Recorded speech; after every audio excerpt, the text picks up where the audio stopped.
What's up guys? Andito ulit tayo sa panibagong vlog natin. Ayan, kung makikita nyo, naiba yung decals natin. Kulay dilaw na siya. Combination ng magenta sa ito. Yan, kung ngayon lang nakita tong motor na to, araw-araw kong ginagamit to. Yung huling belt na ginamit natin, yung nakasalpak na belt ngayon na ginagamit natin, yung stock pa rin, no? So, isipin mo, 6 years na siyang tumatakbo, araw-araw kong ginagamit. Titignan natin kung ano yung status ng belt na gamit natin ngayon, no. Hindi ko lang ginamit itong orig na or stock na belt natin nung pumunta tayo ng Bicol. So bumili ako ng replacement, yun yung ginamit natin.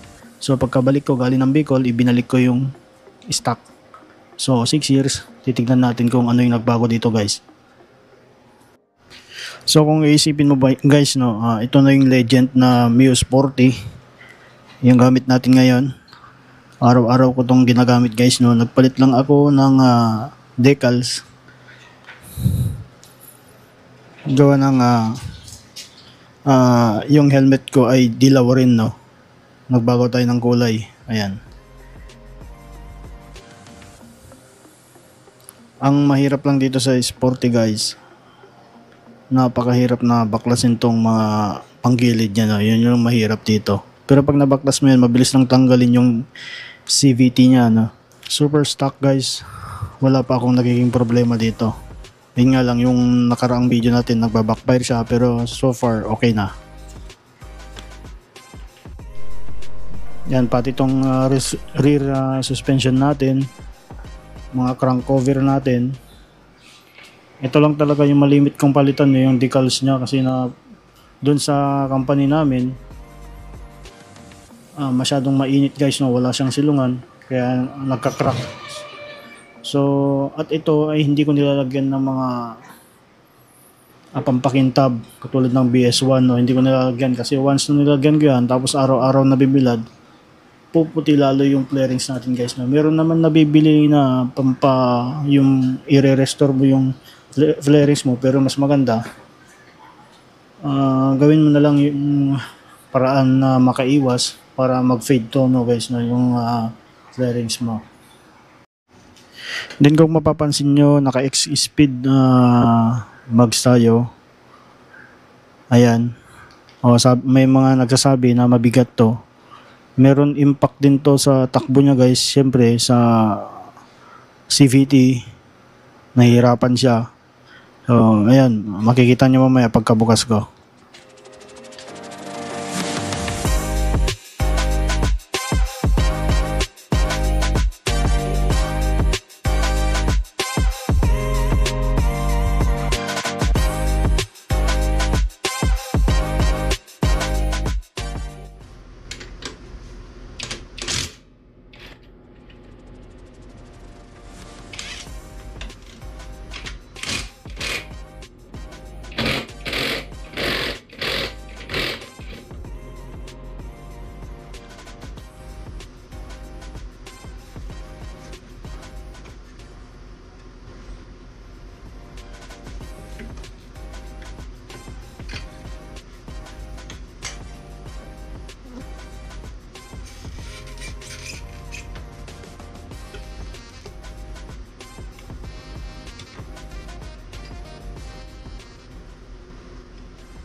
Nabuksan na natin. Kung mapapansin nyo naman talaga, may mga alikabok pa, nabubuo na. So nangitim na alikabok, guys, sa tagal lang ginagamit na hindi nabuksan. Yan ang binaklas natin, guys, yung luma. Ito, kung mapapansin nyo, ayan, dito lang siya umabot yung belt nya. Saka medyo curve na siya, guys, no. Kung napapansin nyo o kung makita nyo sa video, curve na siya, pati yung kabila. Ito yung bell. Yung kabila naman, guys, ay malala, no? Meron na siyang curve talaga. So ito yung mga reason kung bakit meron siyang vibration yung motor pag tumatakbo, no? Isa ito sa mga dahilan kung bakit parang akala mo nalulunod yung motor, ay hindi na umaangat yung belt o kaya bigla na lang nababa o na dito lang siya naglalaro sa gitna guys. Then yung belt natin ay yung bell, ito gagamitin ko ba to guys now. So ang ipapalit natin ay itong TTGR na clutch lining o clutch shoe. Ito guys, yan. Ito na siya yung ipapalit natin, yung TTGR. Then yung luma ko kasi, kung mapapansin nyo naman dito, ito siya guys, manipis na siya. Ito yung TTGR. Ayan guys, ayan. Ito ang original guys. Hindi ko pa binabago. Sabi ko nga 6 years na itong motor ko. Ito guys, dito ang palatandaan nyo. Hindi naka-emboss yung pangalan niya. Same din naman sa TTGR. Wala kasi tayong timbangan guys, So malamang sa malamang parang mas mabigat tong stock kumpara mo dito sa TGR. Kung mapapansin nyo pala, yung nipis ng parang pad niya ito, manipis na yung sa original. Yan. So ngayon, ito ang ipapalit natin. Tapos gamitin lang lahat natin, pati yung spring niya. Lahat, isalpak natin ito. Ito, set aside muna natin to. So tabi lang natin kasi pwede rin naman itong gamitin. Pwede pa itong gamitin sa ganitong kanipis. Lagyan mo siya ng buka dito guys, para magamit mo. Madulas na.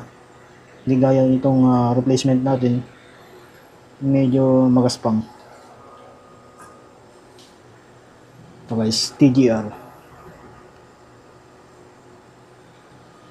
Then, syempre, ito guys, replacement natin, 5TL din, from Yamaha, ayan. Kung magpapalit kayo guys, mas maganda yung mga original. Okay lang yung ito, yung clutch lining lang. Ang replacement, okay na. Wag lang yung mga ibang parts na gagamitin natin, katulad ng belt. Ito guys, from Yamaha mismo. So guys, dapat gumamit nyo ng original nito, mag-replacement kung araw-araw nyo ginagamit yung motor nyo. Then okay lang naman gumamit guys ng replacement kung hindi naman pang araw-araw yung gamitan nyo. Meron din namang mga original na replacement katulad yung may mga brand na belt, hindi ko nababanggitin kung ano mga yon. Pero preferred ko pa rin yung stock na pulley pag araw-araw nyong gamitan yung motor nyo. Right, salpak na natin to guys.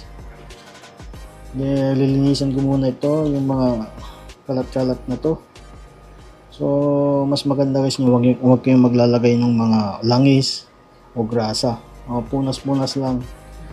Kasi once na pumahid dyan sa pulley nyo yan, dito magi-slide yan guys, hindi makatakbo ng maayos. I-install nyo to, kailangan yung linisan nyo maigi, yung mga gilid-gilid yung pwedeng tumalsik dyan pag naglagay ko ng grasa, lalo na dito sa bendix nya, minsan naglalagay tayo dyan. So konting pahid lang guys para hindi siya magkalat,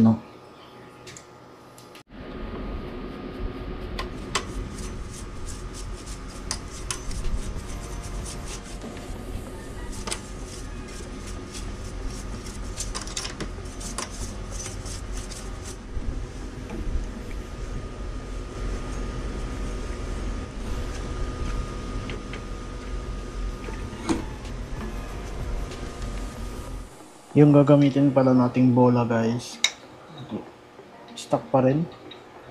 Yung stock pa rin ang ginamit natin, goods pa naman kasi bagong palit lang ako nun. Ayan.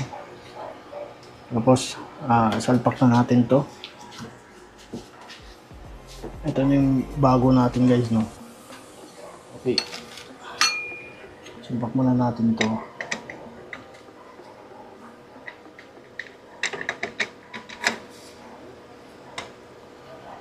Yan, huwag niyong kakalimutan yung spacer nito.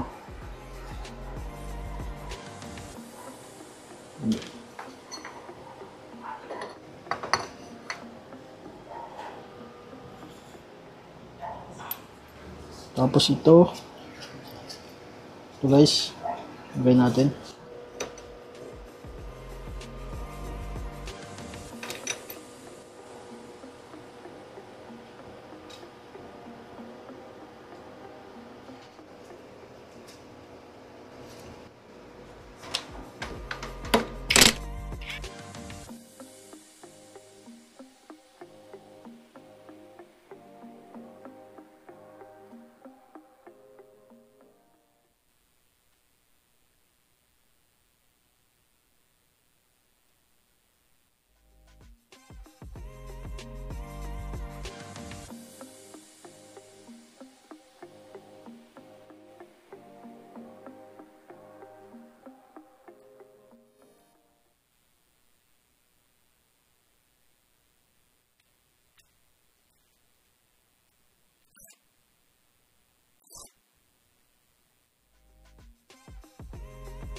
Yun guys, no, okay na. Kabit na natin.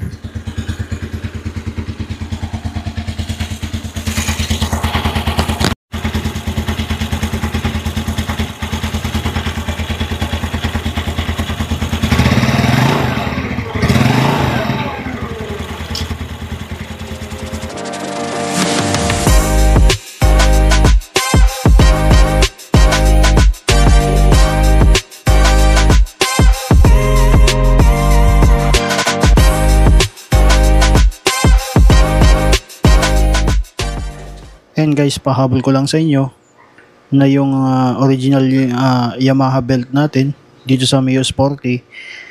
Ayan, yung tatak niya. Yung model niya nandito na rin. Then yung nakalagay dito, may arrow dito guys, no. Ayan.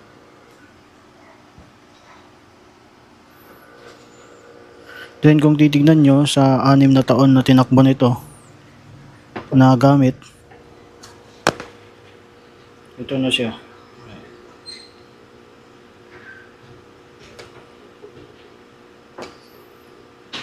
Merong mga crack na pero pwede pa rin itong gamitin guys, no.